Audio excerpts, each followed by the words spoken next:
کلوا من الطیبات واعملوا صالحا۔ وقال، اور ایک دوسری آیت بھی آپ نے کوٹ کی، یہ سورہ بقرہ کی آیت نمبر 172 ہے، یا ایھا الذین آمنوا کلوا من طیبات ما رزقناکم، دیکھو کھاؤ ان پاک چیزوں میں سے جو ہم نے تمہیں دی۔ گویا کہ اکل حلال، رزق حلال، رزق طیب، حلال اور طیب، یہ ہے در حقیقت جس کا حکم دیا جا رہا ہے، رسولوں کو بھی دیا گیا اور اہل ایمان کو بھی دیا گیا۔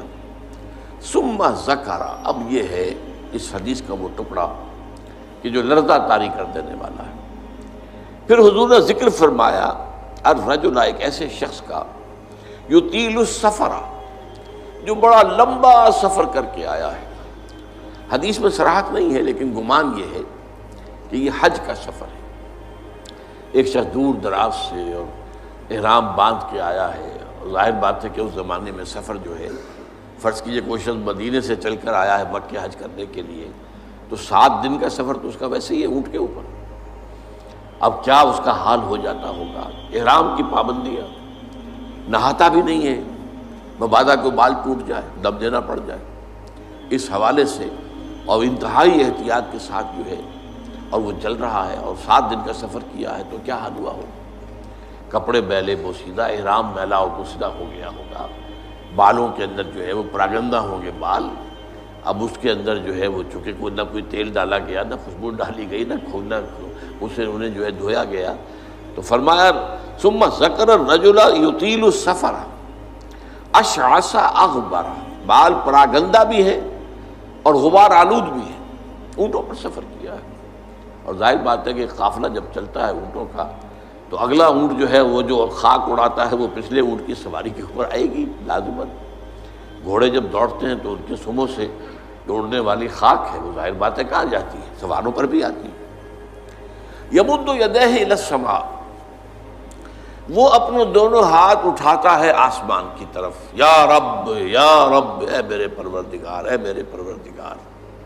اب اس میں میرے سامنے جو نقشہ آتا ہے وہ تو جبل رحمت، اب وہاں پہنچنے کے لیے لوگ بڑی محنتیں کرتے ہیں، یہ کہ وہ چھوٹی سی پہاڑی ہے اس پر جانے کے لیے، اور وہ کہیں سب سے اونچی چوٹی پر پہنچ کر کوئی شخص ہاتھ اٹھا کر کھڑا ہے، یمد یدیہ الی السماء یا رب یا رب، یا فرض کیجئے کہ وہ بیت الحرام میں ہے، مسجد حرام میں ہے، خاص خانہ کعبہ کے سامنے پکار رہا ہے اللہ، وَمَطْعَمُهُ حَرَامٌ،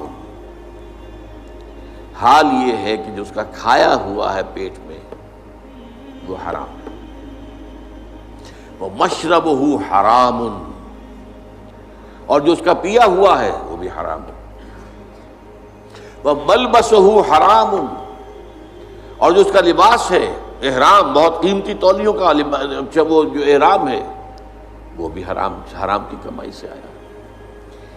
وَغُذِیَ بِالْحَرَامِ، یہ سب سے آخری ٹکڑا سب سے اہم ہے، حرام کے ذریعے ہی غذا پائی ہے اس نے، اس کا تن و توش جو بنا ہوا ہے وہ حرام کی غذا سے بنا ہوا ہے۔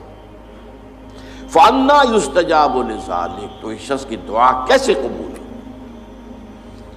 قبولیت دعا کے اندر سب سے بڑی رکاوٹ اکل حرام، آپ دعا کرتے رہے اللہ سنے گا ہی نہیں۔ انا یستجاب، کہاں سے کیسے قبول کیسے ہو؟ وہ تو تم خود اپنی اس دعا کے راستے میں سب سے بڑی رکاوٹ ہو۔ تم اپنی آمدنی کا جائزہ لو، غور کرو، اس میں کمائی کے اندر کوئی حرام تو شامل نہیں ہے، کوئی ناجائز طریقہ تو شامل نہیں ہے، کوئی براہ راست سود کا عنصر تو نہیں ہے، بالواسطہ سود جو ہے وہ تو نہ میں بچا ہوا ہوں نہ آپ بچے ہوئے، پورا ہمارا معاشی نظام جو ہے وہ سود پر مبنی ہے۔ ایک گندم کا دانہ بھی ہم کھاتے ہیں تو اس میں سود ہے، اس کے لیے بیج خریدا گیا سودی قرضے پر، اس کے لیے فرٹیلائزرز خریدے گئے سودی قرضے پر، اس کے لیے پیسٹی سائیڈز خریدے گئے سودی قرضے پر، ٹریکٹر خریدا گیا سودی قرضے پر، تو ایک ایک دانے میں سود ہے۔ وہ سود تو میرے اندر جا ہی رہا ہے، اس کے بغیر تو چارہ نہیں ہے۔ یا ہوا میں، جیسے کہ حضور نے فرمایا صلی اللہ علیہ وسلم کہ ایک زمانہ آئے گا کہ چاہے کوئی شخص سود کھائے گا نہیں، لیکن سود کا غبار یا دھواں، غبار یا دخان کا لفظ ہے دھواں، اس کے اندر ضرور جائے گا۔ فرض کیجئے کہ فضا کے اندر ڈسٹ سسپینشن ہو گئی ہے، گردہ ہے، اب ظاہر بات ہے سانس تو آپ کو لینا ہے، سانس تو لینا چھوڑ نہیں سکتے، آپ مر جائیں گے، کیسے ہوگا؟ سانس کے ساتھ غبار لازم بن جائے گا، اندر پھیپھڑوں میں جائے گا، کوئی آپ کو روکنے کا کوئی ذریعہ آپ کے پاس نہیں ہے۔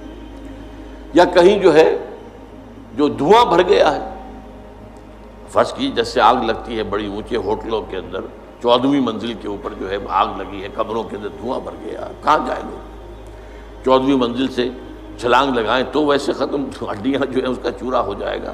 بہرحال جو بھی شکل جو بیتتی ہے، تو سانس تو لینے پر مجبور ہے، جب تک بھی سانس آئے تو دھواں اندر جائے گا۔ یہ دور وہ ہے کہ جس کی فضا میں سود موجود ہے، اور وہ فضا کے اندر جو سود ہے وہ ہم سانس لے رہے ہیں تو ہمارے اندر جا رہا ہے۔ اس پہلو سے بالواسطہ انڈائریکٹ سود سے تو آج کوئی بھی بچا ہوا نہیں، البتہ ڈائریکٹ سود جو ہے وہ تو ظاہر بات ہے کہ آپ کی مرضی سے ہے۔ آپ نے سودی قرضہ لیا ہے اپنا کاروبار بڑھانے کے لیے، بھائی جتنی پونجی تمہارے پاس ہے اس سے کاروبار کرو۔